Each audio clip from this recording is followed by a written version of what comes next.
All right, welcome to the KissFAQ Podcast.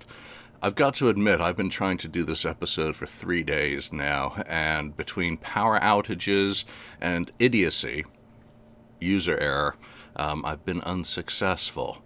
So now it's become a Christmas video because in San Francisco, it's very early in the morning here, and while we were woken up at 3 a.m. with flood alarms, thank you very much, I've got nothing to do until it's time to cook. And yeah, that's my Christmas. My Christmas is about the same as every other day of the week when I'm not working. I'm working. So I wanted to do a video because in the past few days it's been my birthday. And that means that it was the 40th anniversary of my purchasing my very first Kiss cassette, which of course was Asylum back in 1985. So I had become a fan by that point and trundled down to Vestal Plaza, Binghamton, New York. I think it was Kmart there at that time. And I bought Asylum along with Theater of Pain. So it's a 40-year journey that has reached this stage, and I just thought it'd be fun, apart from some of the show and tell mail call from the week, to just talk about my journey as a Kiss fan. I'm not going to recap 40 years, 30 of which has been, online and doing websites and being, active in various groups over the years or any of that sort of thing. But going back to 1985, it was a really fun time. I was, how old was I? I was in ninth grade, I think, just coming out of Catholic school, going into public school. I'd been at St. John's in Binghamton, and for high school, I was moving to Vestal High School, Vestal Senior High, as it was, so going into the public realm. Musically, I had been listening to my friend, my very good friend, Mike, had introduced me to things like Def Leppard, a few years prior. I had always loved the Beatles. The Beatles were the music that I listened to, essentially. I had John Lennon, Shay Fish, Imagine, Rubber Soul, Sgt. Pepper's, Magical Mystery Tour. I think we had Abbey Road as well. But certainly those were the core albums that we had. I think we had selected dance songs and some of the other Americanized or compilations from the early 70s, Red and Blue, clearly. But Mike was a big Beatles fan, and we'd go, to flea markets and all that. So he was often someone who introduced me to things. So Def Leppard, Commodore SX64s, all that sort of fun stuff came through Mike. But musically, my journey had obviously been impacted by the emergence of both Quiet Riot and Def Leppard in 1983, one of which, well, Quiet Riot I discovered through one of my sister's friends, had a brother my age as well. I think James was his name, and he had already discovered Quiet Riot. So none of those were independent discoveries by me. Everything musically came through different friends. Had a Spanish transfer friend called Fernando who introduced me to Duran Duran. So my musical palette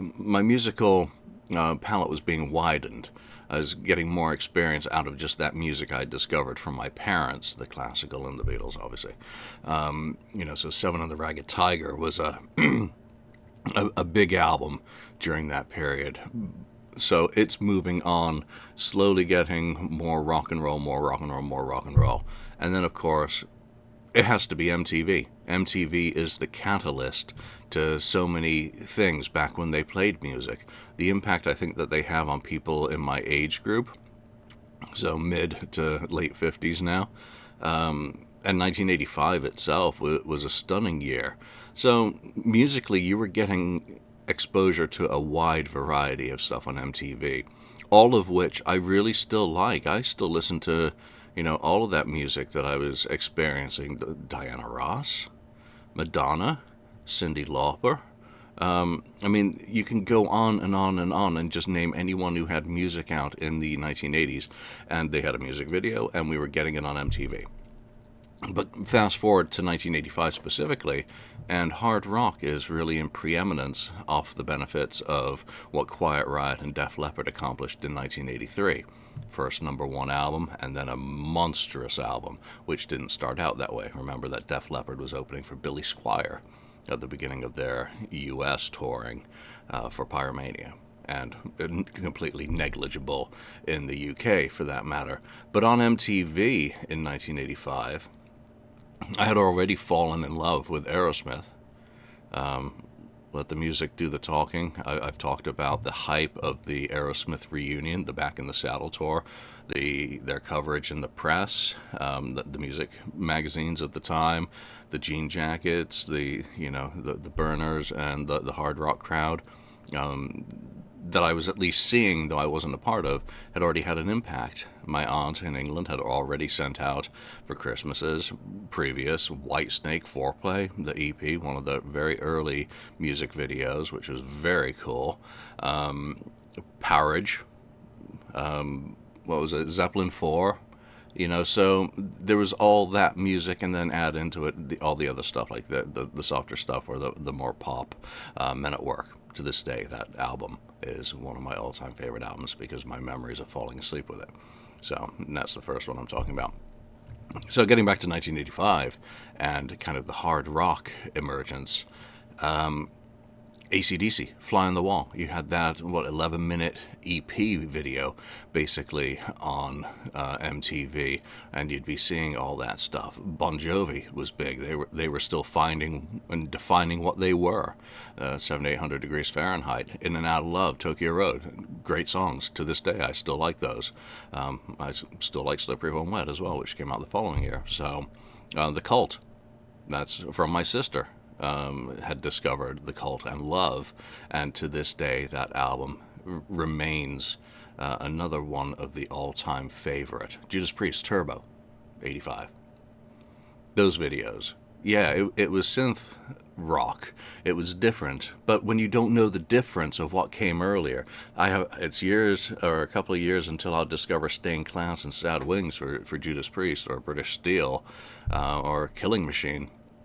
It doesn't matter. It's just what you're hearing in the moment that starts shaping your musical tastes. So buying rock magazines, you'd see the ads. Always, you'd see ads for Chastain. You'd see ads for Halloween. They were on, I can't remember what the record label was, but you'd always see The Walls of Jericho or the self-titled EP. And I wouldn't buy any Halloween until 87 and Keeper of the Seventh Keys, but it was already being, kind of ingrained on my psyche that this is cool stuff, this is cool rock, this is exciting, this is colorful, this is vibrant, this is loud, and I still love the Beatles. So it wasn't making me replace anything else. I talked about Aerosmith. Well, similar reverse story to that is David Lee Roth leaving Van Halen or going solo at Crazy from the Heat EP. That was exciting, Just a Gigolo. And California Girls. Impossible to not be impacted as a young music fan. I've got a list here of everything that kind of came out that I liked in 1985. Rat, Invasion of Your Privacy. How can guitarist friends trying to play that stuff, or just playing the riffs? Yeah, to this day, again, another album that stands the test of time. A little bit less so on the production side, is a little bit dated, but in terms of songs and performance, yeah, wow on Rat. And one of the oddballs from 85, London, Non-Stop Rock. I bought that album because it had a cool cover. Boy, yeah, I didn't know anything. Wasn't that good, but Iron Maiden Live After Death. Who could not escape the Running Free video? And I didn't know spit about Iron Maiden at that point. I didn't know the difference between Paul Di'Anno and Bruce Dickinson. Did not know Clive Burr versus Nico. Did not know. Just saw the pictures in the magazines, saw the albums being hyped, saw the videos. So it all drove me. Wasp, Last Command. How could you not be impacted by that? Again, some of the stuff was seen as dangerous looking back on it now, comparatively speaking.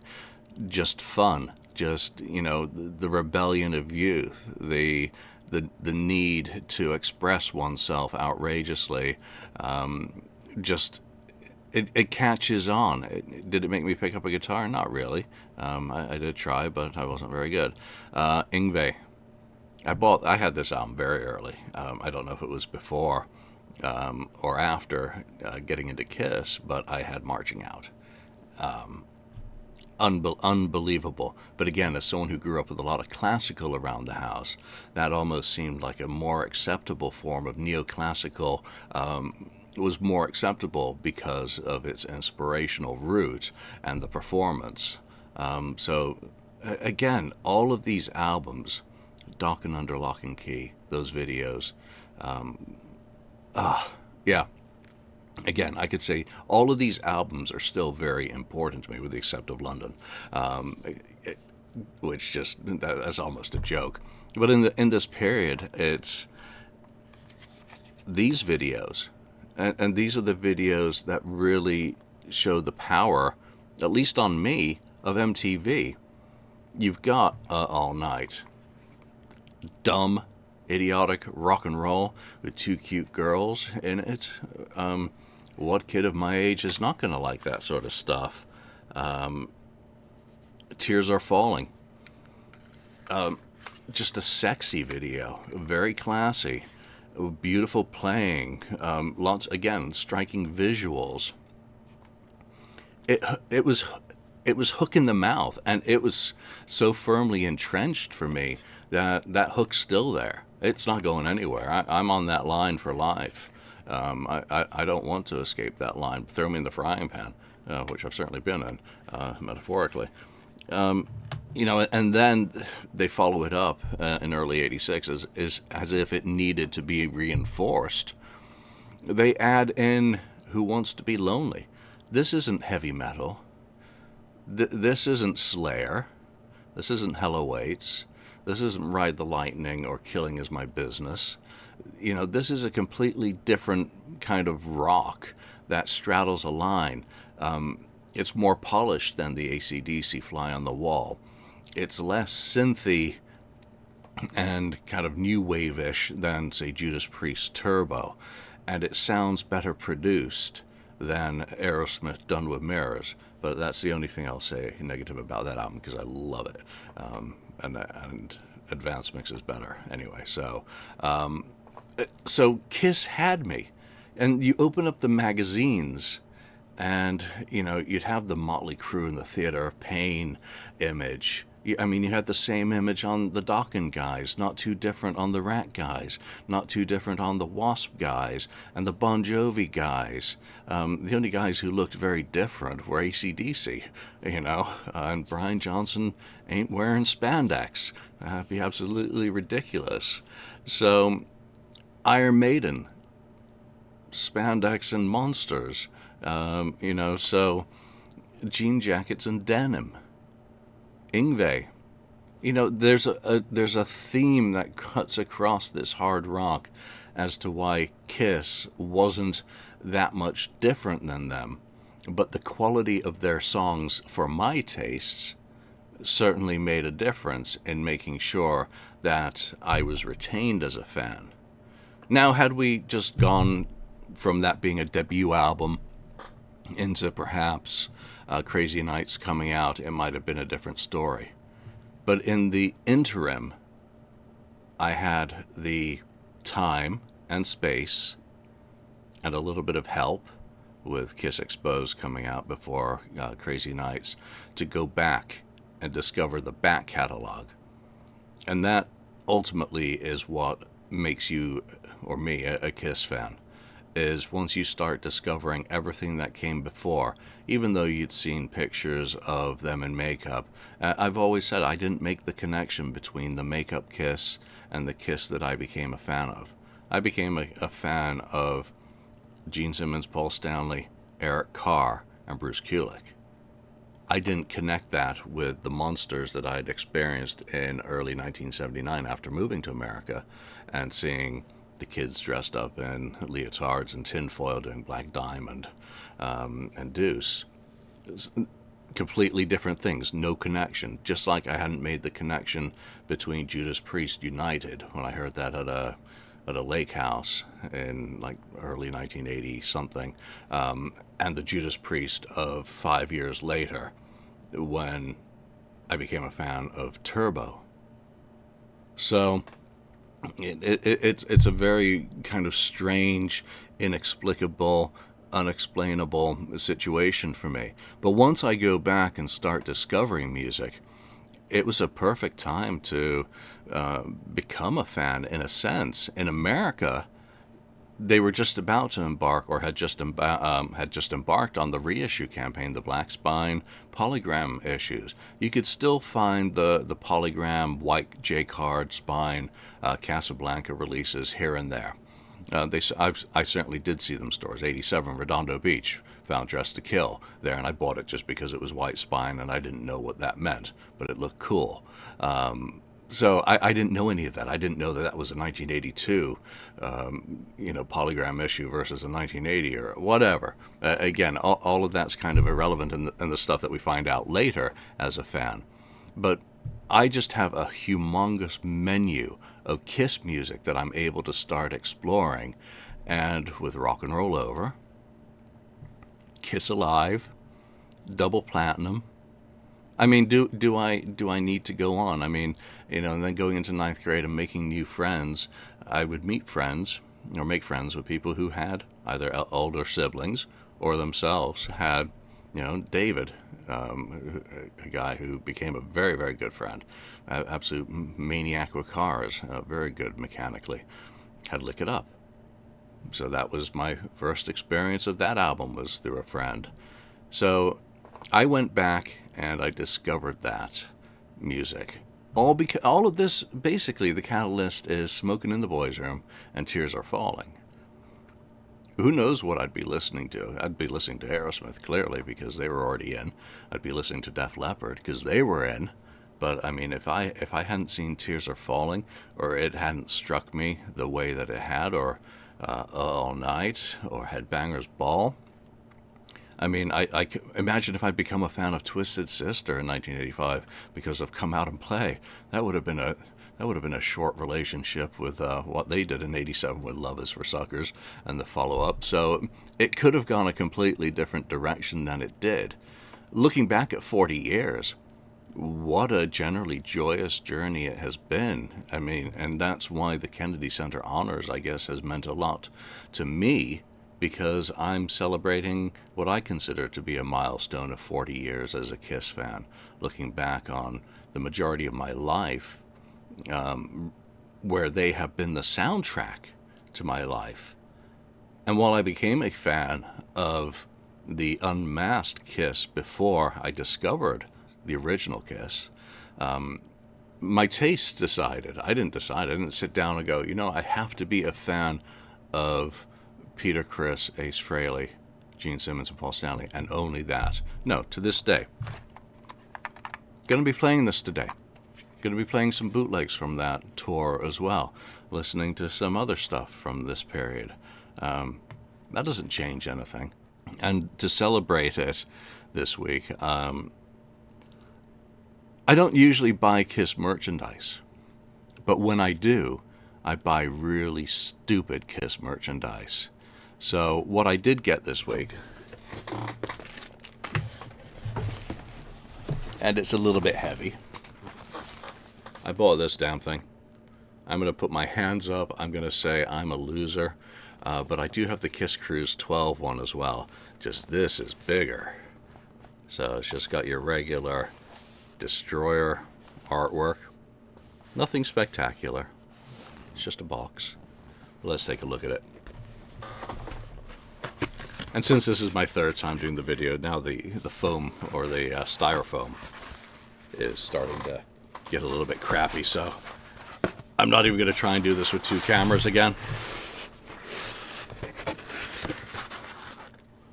The last video I did do, filming this, I used the wrong phone, and it was my work phone, and I can't get the video off it now because of security. Alright. God damn, I hate styrofoam. All right, let's see. So this thing arrived.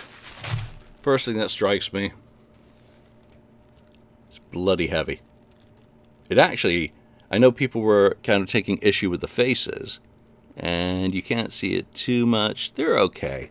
I know some people have had ones that are less successful than others, but there's the effect with the snowy globe. It's sold out now. Weighs a good few pounds. Look at that.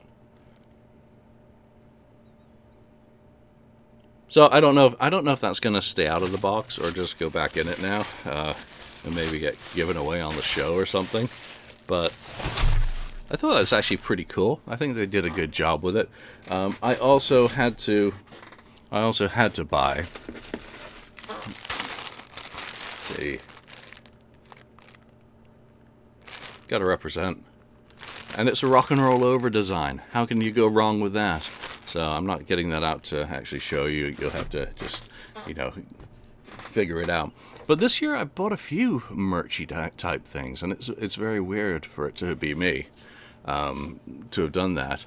Earlier this year, I bought these. I was going to be attending an event where I thought that wearing one of these would have been very useful.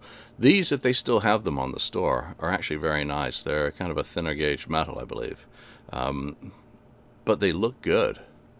They're nicely made. It's a nice package. Ooh, that's what she said.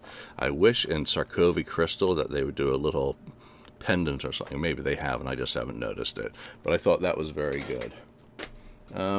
What else have I recently gotten in? One of the most important things to arrive this year.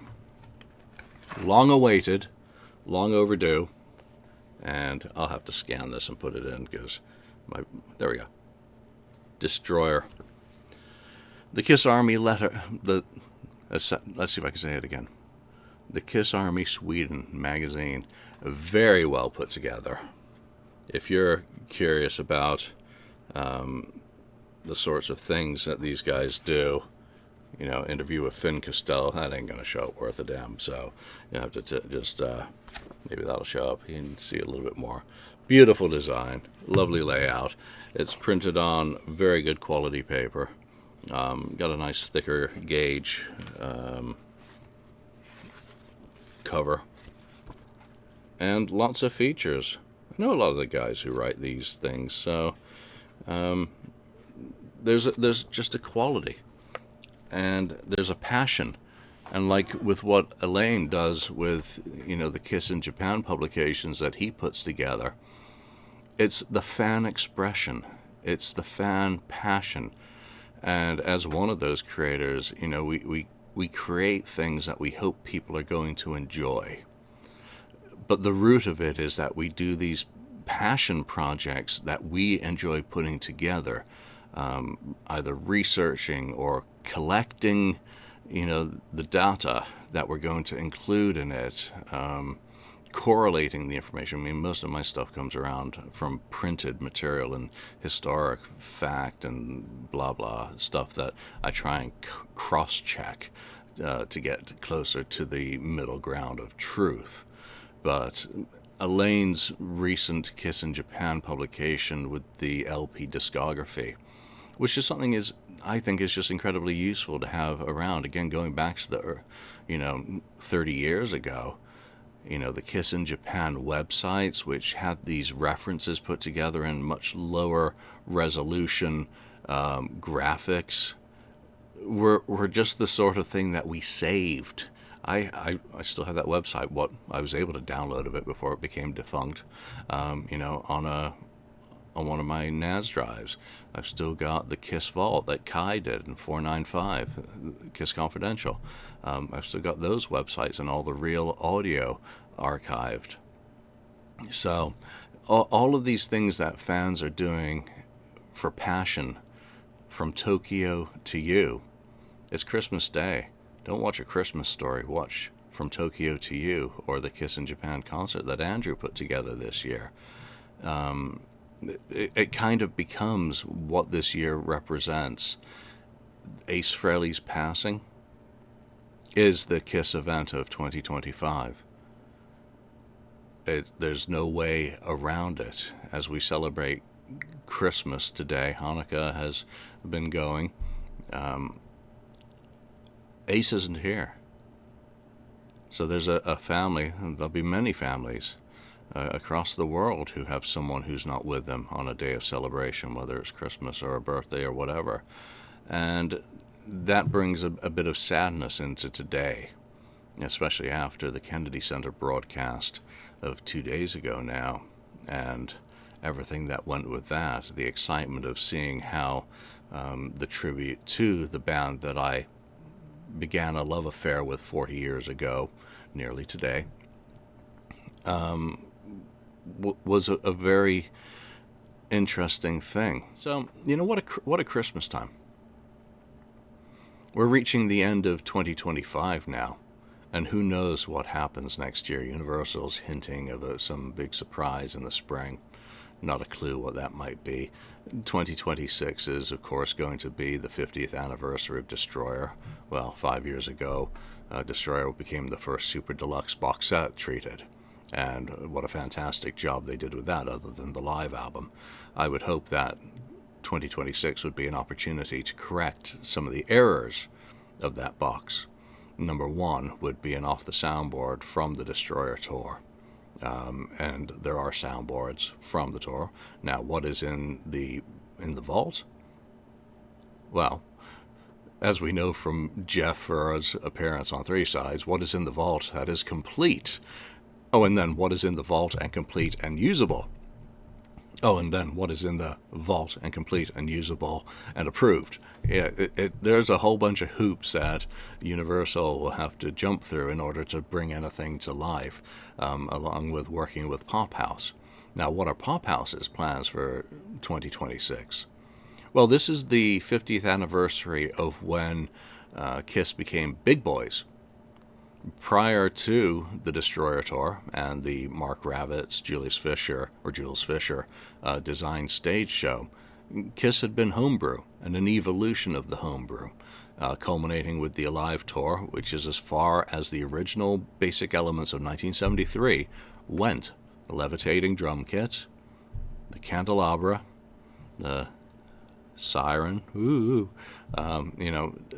the disco, the mirror ball, and the string effects. So Destroyer was where Kiss became rock stars, in essence. And, Beth, I think something needs to be done around the 50th anniversary of Beth. Again, I'm wearing Team Green here. I'm Catman. But again, that is the moment that Kiss becomes superstars, is the transformation that allowed, and the widening of the audience, albeit briefly, leading into Super Kiss period. So, again, we're not going to know what Universal has planned or Pop House has planned until it's announced. Hopefully, people who do hear bits and pieces, stay quiet. Because, again, things change. A lot of people hear things. You don't have to hint at them just because you heard them. It's not going to make you more important. It just makes you look foolish when it's changed and you got it wrong. Better just to stay quiet and let them announce it, because when announcement joy and excitement is ruined, it's a commodity that you can't get back. So, 2026, I know one thing for certain. I'm going to continue listening to Peter Criss's new album. I'm still loving it. I'll be listening to it on my walk today in between gaps in the storm. So, that's it. That's a whole bunch of random shit celebrating 40 years as a Kiss fan, officially. Also some Christmas thoughts and some gifts and goodies. But I think I want to end just with wishing everyone a very Merry Christmas. If we're not back before the new year with an episode, just wish you all a very happy 2026 as well. Remember, there is more that brings us together in music than should be separating us because of politics. Music is a diversion for me. Music is an escape for me. from work, from politics, from the news, from all the bad, nasty shit that goes on outside the door. And that's happening everywhere. Nowhere is immune from the horrendous human nature to do evil things, to do morally wrong things. Music lets me turn off my ears to the outside and focus on, I'm not wearing my headphones, I'm like, where are they? And just focus in on stuff that brings me joy. And it's even better when it triggers me reaching for one of my guitars and trying to figure out how the guitarist is playing something, or just going off on escape. So 2026, continue to enjoy the band that brought us all together. Continue to enjoy the band that divides us in so many ways. But just come on over to the KissFAQ. Talk about your Kiss story. Ignore the trolls. The trolls are everywhere. The trolls are on Facebook. The trolls are on the news. The trolls are outside. You can't escape the trolls, but you can ignore them and report them so I can ban them. All right, thanks for joining me. Have a great rest of the holidays.